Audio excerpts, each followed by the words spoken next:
Pongezi kubwa sana zinaenda kwa msanii na mtangazaji Baba Levo baada ya kuonesha hatua kubwa katika safari ya maisha yake siku ya leo.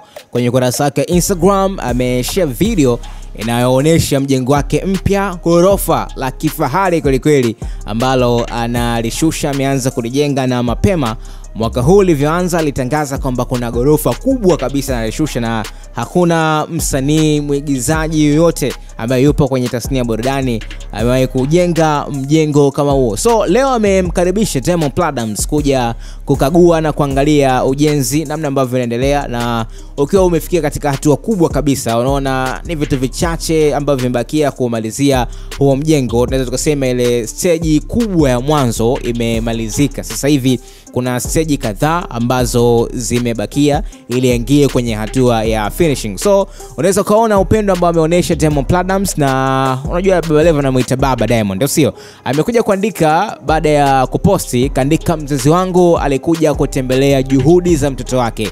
Asante sana mzazi wangu Diamond Platnumz, naomba uendelee kunishika mkono mpaka mwisho wa safari. Naahidi nitasimama na wewe kwenye mvua au jua. Na ameandika maua mengi sana kwa Diamond. Unajua Diamond amekuwa tofauti kidogo kwa Baba Levo, ameanza kumsupport kitambo na mpaka sasa hivi bado anaendelea kuwa naye. So baada ya kuweka hiyo comment, nimeona pia mastaa kadhaa wamepita hapa kumpongeza Baba Levo kwa kitu ambacho amekifanya. Jux kaandika noma sana. Diamond mwenyewe kaja kuandika kwa kweli unastahili pongezi nzito. Jemelody kaandika noma sana mzee wangu. Baba Levo jinako kaandika B Levo Bar.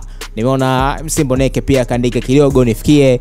Nimeona DJLB kapita hapa. Faiza kaandika hongera uwe unapita, akataja sehemu hapa ambayo atapata vitu vizuri kwa ajili ya finishing. So unaweza kaona mjengo wa Baba Levo namna ambavyo upo, na Diamond amekaribishwa kutia baraka na kukagua kile ambacho kinaendelea kwenye mjengo huo. Wewe umeonaje na una comment gani kwa Baba Levo?